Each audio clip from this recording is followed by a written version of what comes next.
Hello, everyone. Welcome to Developing Palates. I'm Aaron Loomis, and with me, as always, is June Liu. How you doing, June? Good. So today we are talking about the Chogüí Papa Chogüí Corona Extra. Cigar is 5¼ inches by 46 ring gauge. The factory is undisclosed, but it comes out of the Dominican Republic. Wrapper is Rojizo Cubano. Binder is Habano, and the filler is Piloto Mejorado and Habano.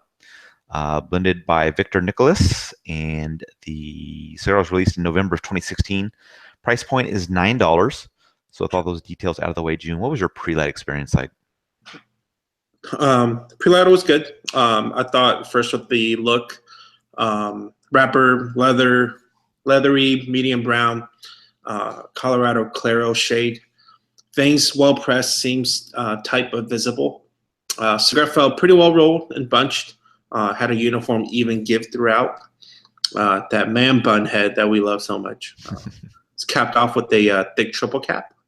In terms of smelling and pre-light nosing and draw experience.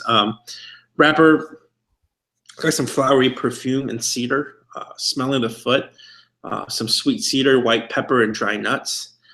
Cold draw, got some cardboard and hay. But overall, a solid pre-light experience. Yeah, the wrapper was a light brown, had some slightly darker marbling to it. There was a network of fine veins that were visible, and the seams were also visible just kind of due to the wrapper color variations. Head has double cap, finished off with that man bun that you mentioned. Single band, primarily white with black artwork and lettering. There's also a yellow bird hatching from an egg on it, which is interesting. Aroma from the wrapper was like a full leather, and the foot brought a mix of earth and hay. Pre-light draw was like a white pepper that kind of hit my tongue. And it also had like an airy sweet tobacco note to it as well. So getting into the flavor, what was your experience like? So starting from the first third, initial flavors brought forth a mixture of cream, dry wood, and hay. About an inch into it, the cigar freakishly all of a sudden went out on me, and I had to do a complete relight and purge. And after a few draws of clearing out that that bitterness and harshness and that funk, sometimes you have to do it after doing the relight and purge and all that. I started getting this really nice plum-like stone fruit quality to it, as well as coffee notes. Retro shows richness in black pepper and nuttiness. Finish got a combination of dry wood and like a really nice tongue layering, very well mannered sort of a harshness to it, like an earthy harshness to it. In terms of body and strength, medium. Moving on to the second third. Second third's complexity starts to die down. Dry wood and plum-like stone fruit, wood bitterness are the primary notes that I tasted. Retro, still full of flavors, giving me that same rich black pepper and nuttiness. Finish remains unchanged, still giving me that dry wood and tongue layering harshness. Body and strength remains for the most part at that medium point. Now moving on to the last third.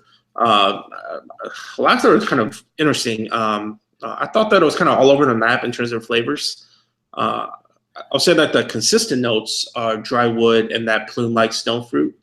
At various points, the profile became really harsh, too harsh, and it really overtook the other flavors.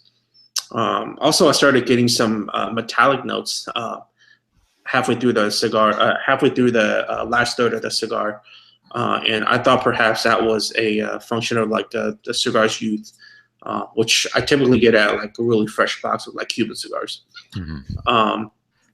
Retro loses a good amount of its richness and mainly left me with some sharp black pepper.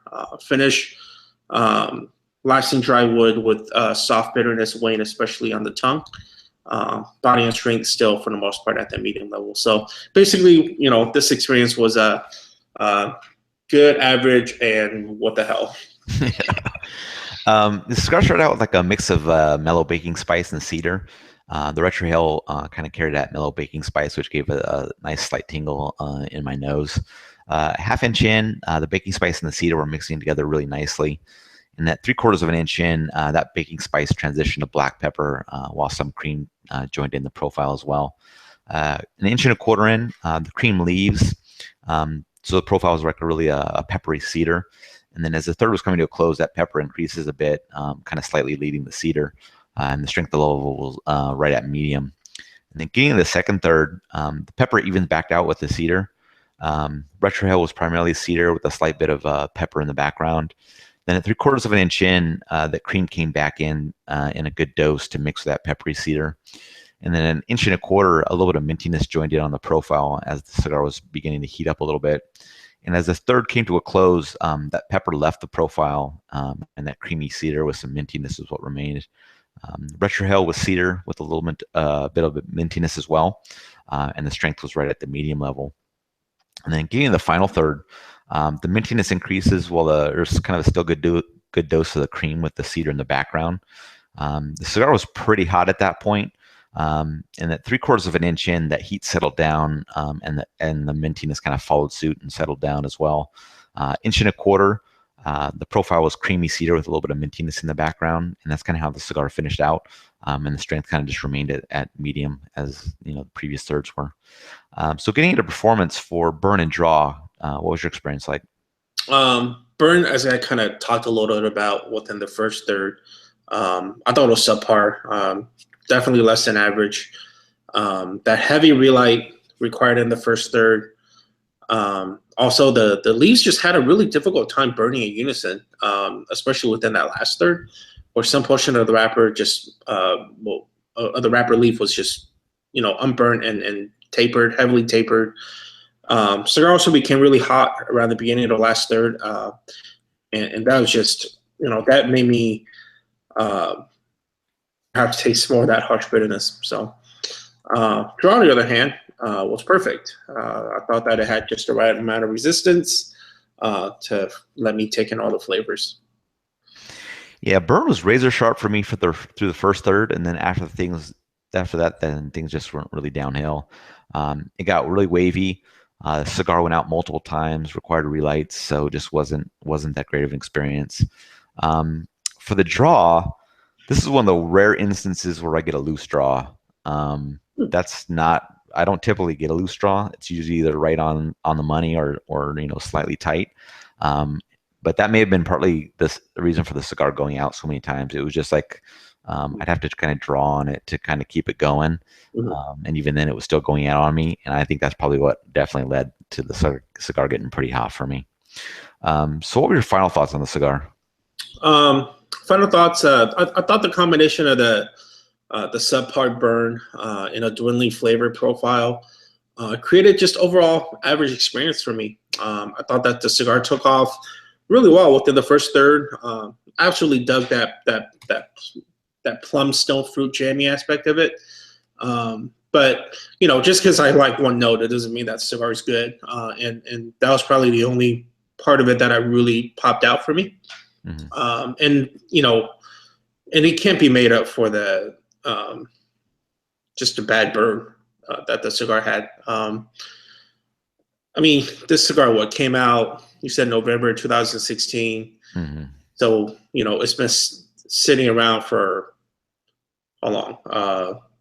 Like 7-8 months or so ish.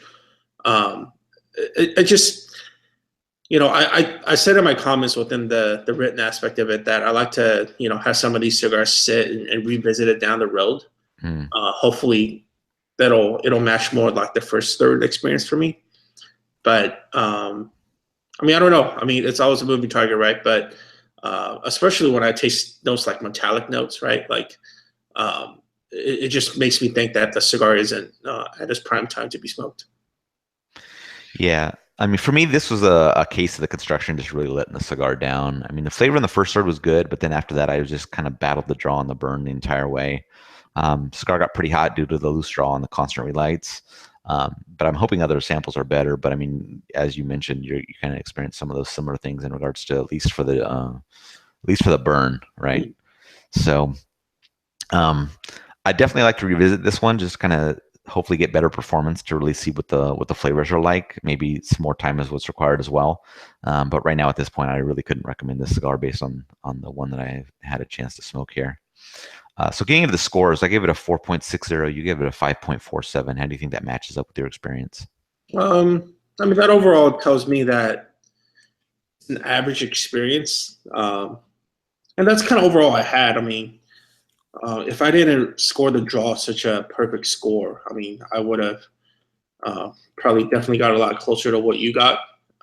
But Mm. I mean, overall, it was an average experience, and that I want to revisit later on. Yeah.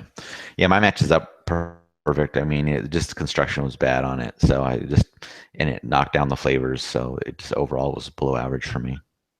Any other final thoughts from you on this one? Nope. All right. Well, if you're just catching this on YouTube, be sure to subscribe to us, but also check out the full written review on the website, developingpalates.com. Follow us on all the social media channels, Facebook, Instagram, Twitter, Google+. And all of our review recaps can be found on podcasts as well, so iTunes, Google Play, and Podbean. Thank you for tuning in, and we will catch you on the next one.